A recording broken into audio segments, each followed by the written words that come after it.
Hey y'all, I'm James Wright. Welcome to my shop. You may have seen this plane before with the blade going in the wrong direction and asked yourself, how can I get one? Well, the answer is you can't, until just now. Hey, let's make one of these.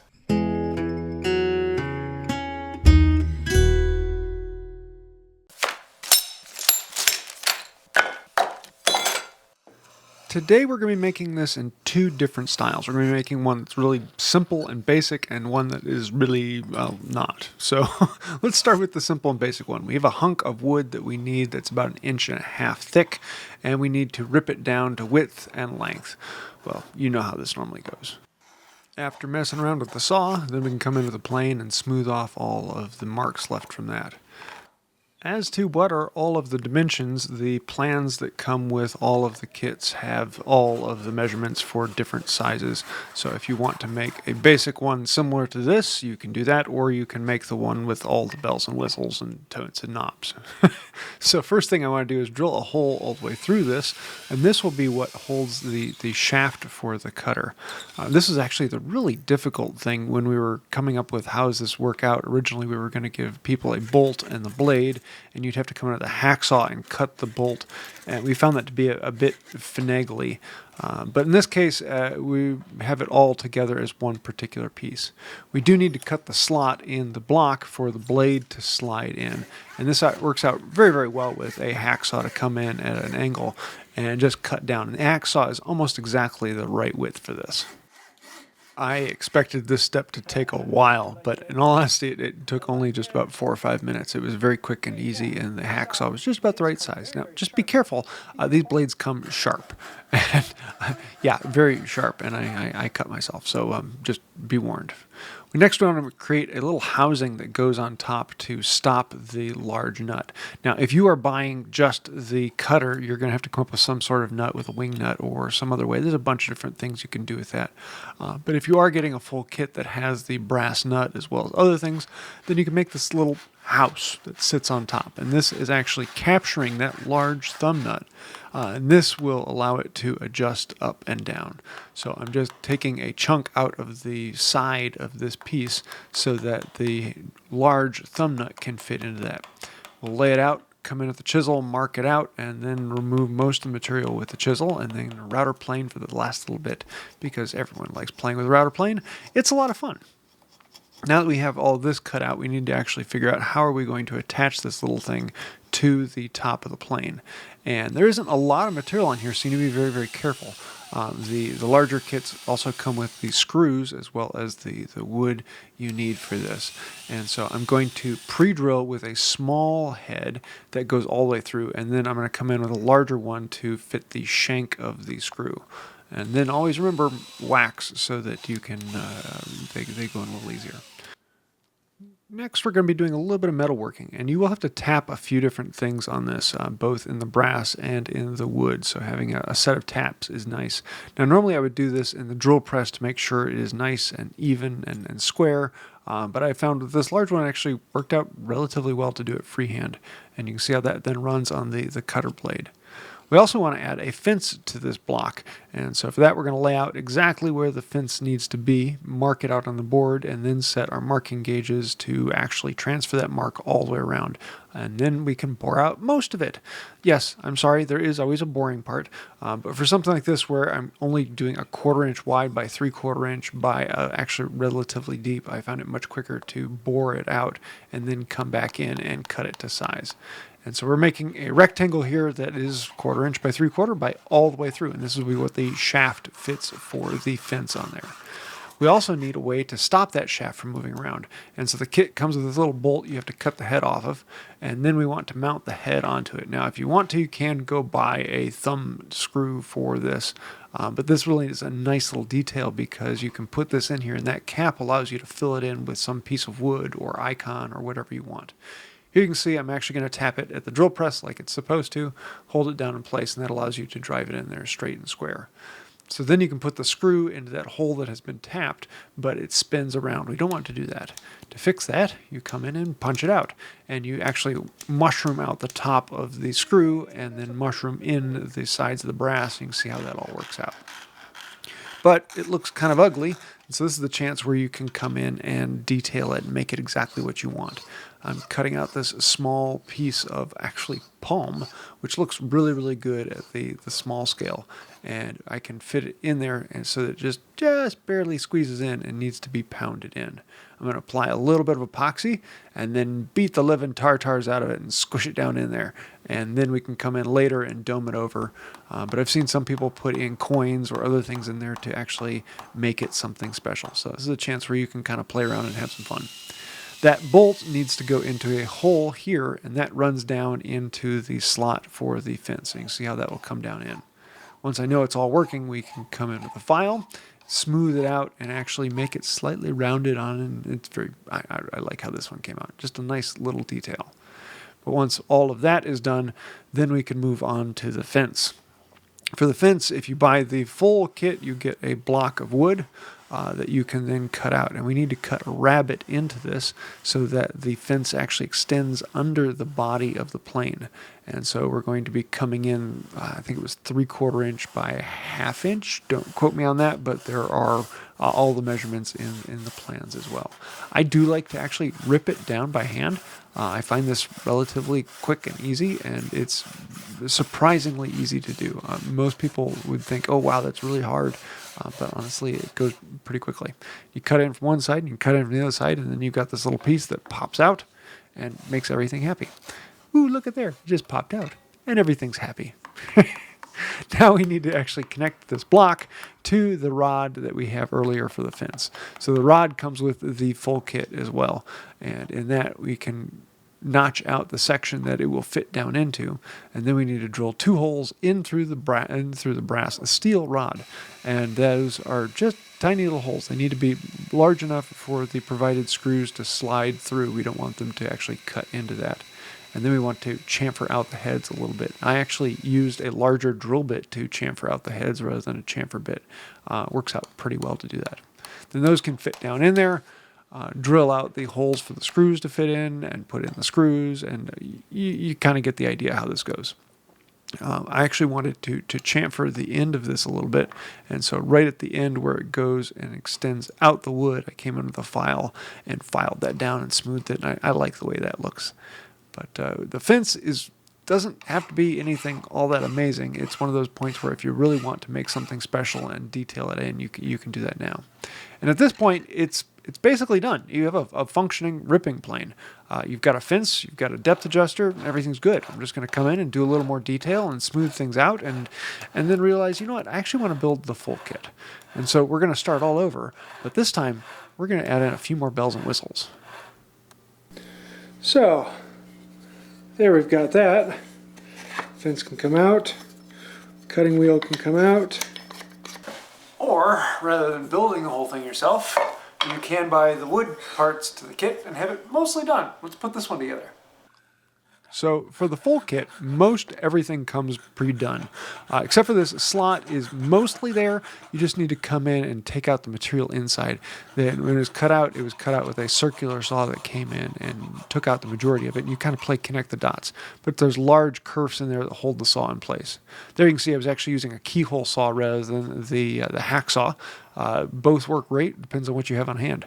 And just like that, it all slides in and works well. Very little work had to be done on that as the hole was already drilled, and most of the work was done with the kerfs. For the top, the little piece that has to go on top of it, it comes with this extra block that you can cut off 2 little scraps. And these 2 little scraps then get glued on. Here I'm just going to be using super glue because this is going to be held together with screws. If you want wood glue or whatever you want, I was just actually kind of rushing through this to get it done in time. And so for that, I just put on some super glue and connected it down.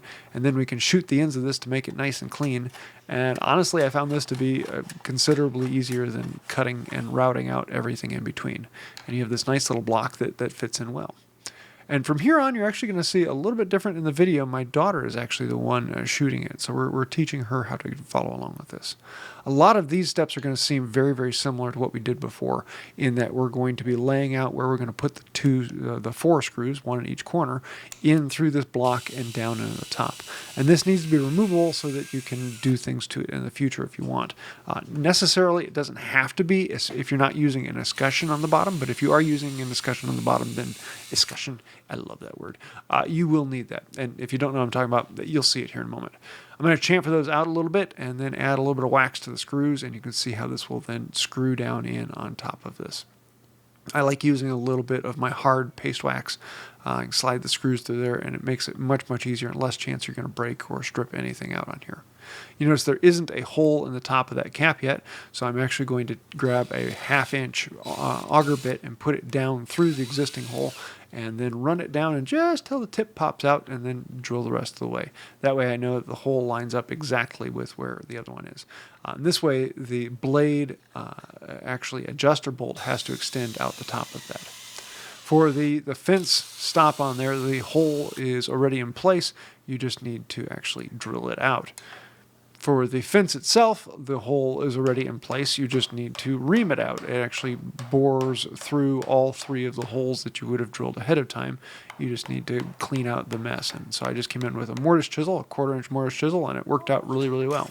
This one got a little bit tight on the first one. I had to see where is it coming back through, but then you can see a little bit come in with the chisel and clean that out, and then you can put it in there. You want it to be a little bit tight at the beginning, because as this goes in and out, it's actually going to kind of crush the fibers and smooth it out, and over time this actually loosens and gets a little easier. So you can see how it slides in like that.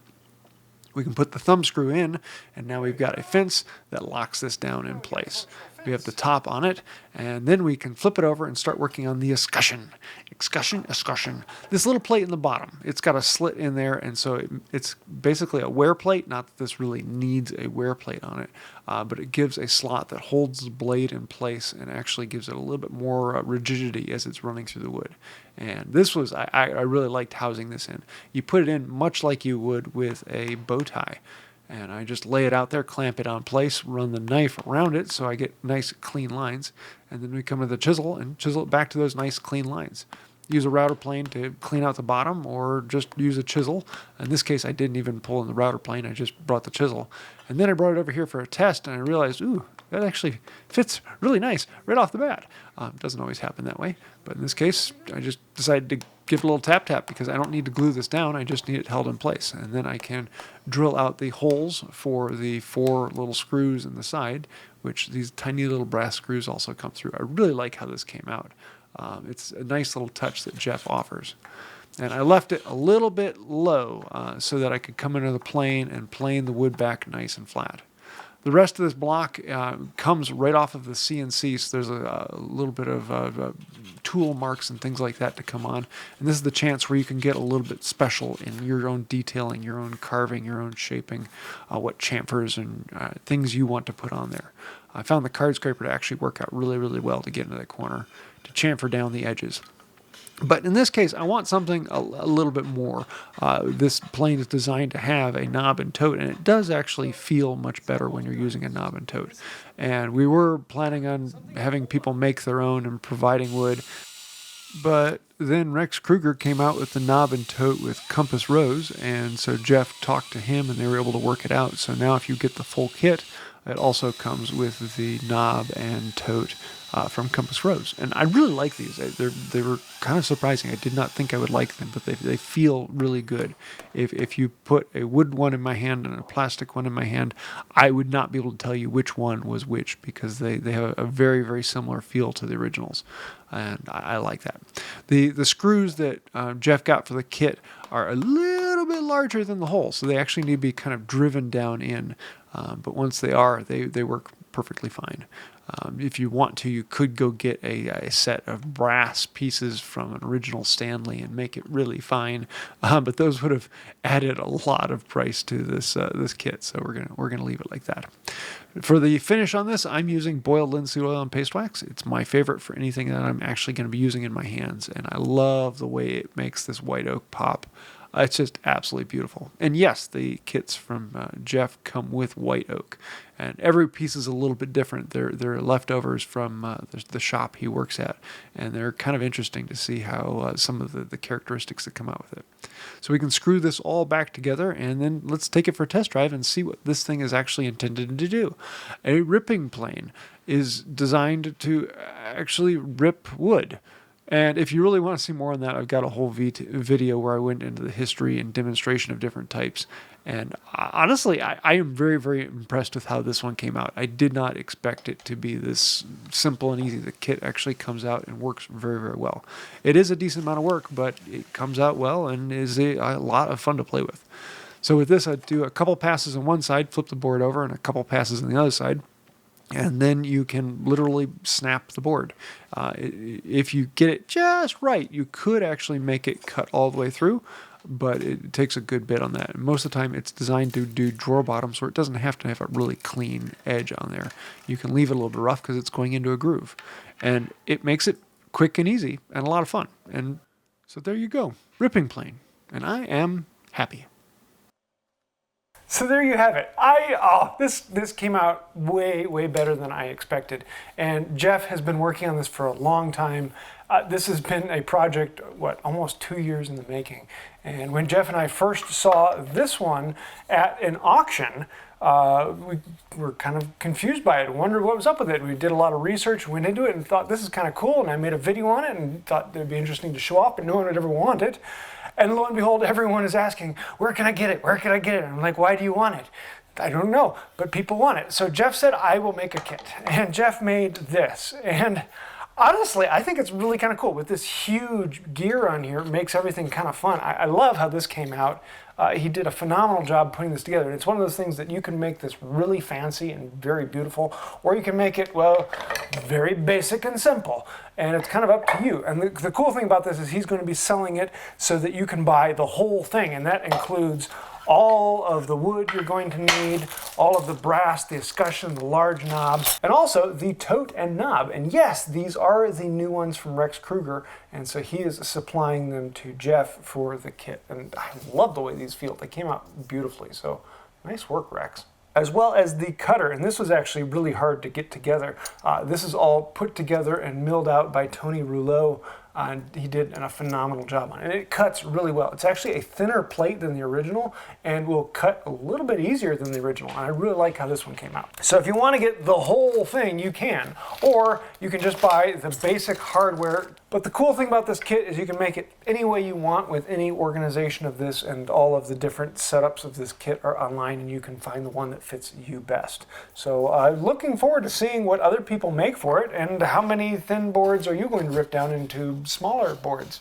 I'm looking forward to seeing that. And if you have any questions, thoughts, ideas, snide remarks, throw those in the comments down below, as well as all of the patrons on Patreon. Those are the fantastic, wonderful, benevolent, gorgeous people over on Patreon. You guys are literally the ones that sponsor this channel and keep us going. I do make a little bit of money off these kits as I actually ship the products and I actually hand the website. But this is Jeff's product that happens to be on my website because he doesn't have his own. Maybe someday he will. But I don't make a huge amount on this because I have patrons, and that's the reason I get to play with fun things like this, because of viewers like you. So thank you for that. If you'd like to support through buying something on the website or becoming a patron, it does mean a lot. I think that'll do it for now, and until next time, have a wonderful day. A ripping plane is honestly one of the most beautiful and manly things you will ever come across. This plane is completely and totally ripped.